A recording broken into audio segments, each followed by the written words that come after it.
नमस्कार मंडळी, स्वागत आहे तुमचं माझ्या यूट्यूब चॅनलवर, ज्याचं नाव आहे वैष्णवी देडे. आणि झालं काय तर काल ना चित्तूच्या मानेच्या इथे ना मला एक म्हणजे कानाखाली सूज आल्यासारखी वाटली आणि तो 2-3 दिवस झालं ते दुखतंय म्हणतो. पण मला वाटलं की झोपेत त्याची मान अवघडली असेल, पण त्याचं पाठीमागं दुखतंय, पण कानाच्या इथे माझी नजरच गेली नाही. मग माझं चुकून धक्का लागला तिथं, तेव्हा त्याने सांगितलं की इथं दुखतंय. मग तेव्हापासून मला करमतच नव्हतं, काय करू काहीच कळेना.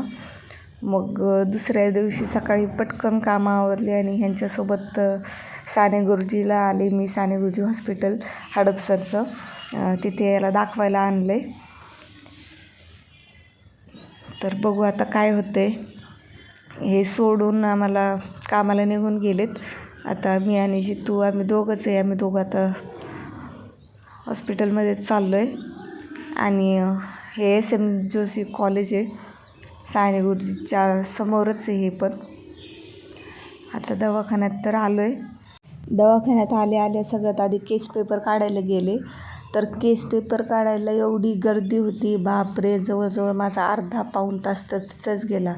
आणि त्यात चित्तू खाली उभा राहत नव्हता आणि त्याला कडेवर घ्यायलासुद्धा जागा नव्हती. लय गर्दी होती त्या दिवशी. आता चेकअप वगैरे मी करून आले, आतमध्ये डॉक्टरांना भेटून आले. तर डॉक्टरांनी बघितली ती गाठ आणि हे आहेत त्याचे रिपोर्ट. त्याला औषधं दिले आणि लगेच औषध पाज असं म्हणून सांगितलं आहे, म्हणजे त्याचं दुखणं जरा कमी होईल.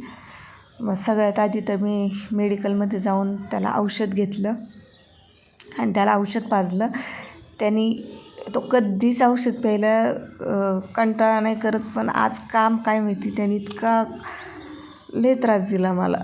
पितच नव्हता औषध, पितच नव्हता. एक तर बाहेर होतो आम्ही, पण तरी कसं बसं त्याला औषध पाजलं.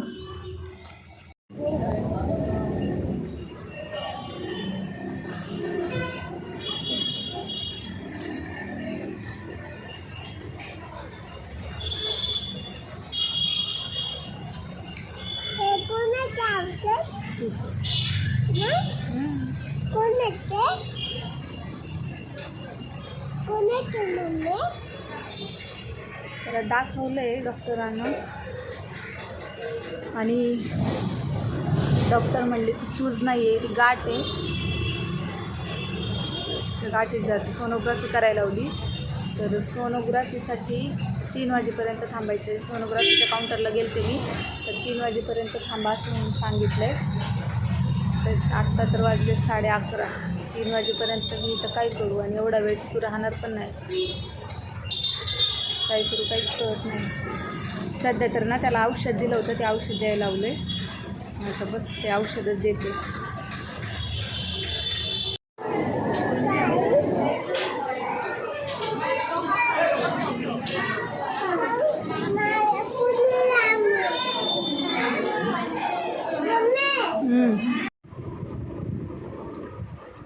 आत्ता घरी पोचले आम्ही.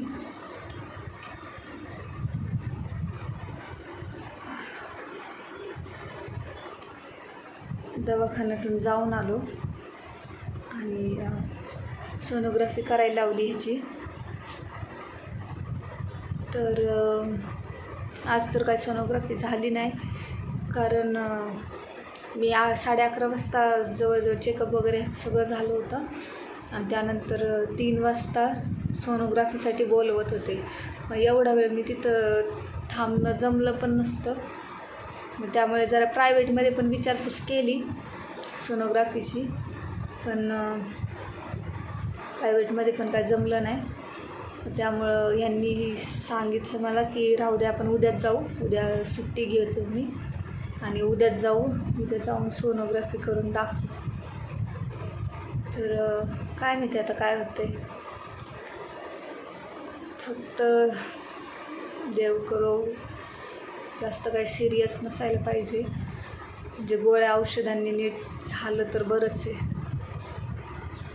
काय माहिती आता. घरी आले. आता कामं राहिले तसेच. सकाळी कामं वगैरे काही केले नव्हते. ह्यांच्यासोबत जायचं होतं म्हणून त्यांचा डबा वगैरे केला आणि तसंच आम्ही निघलो. आता कामं आवरायचे पडले ते, तर बघू उद्या आता काय होते.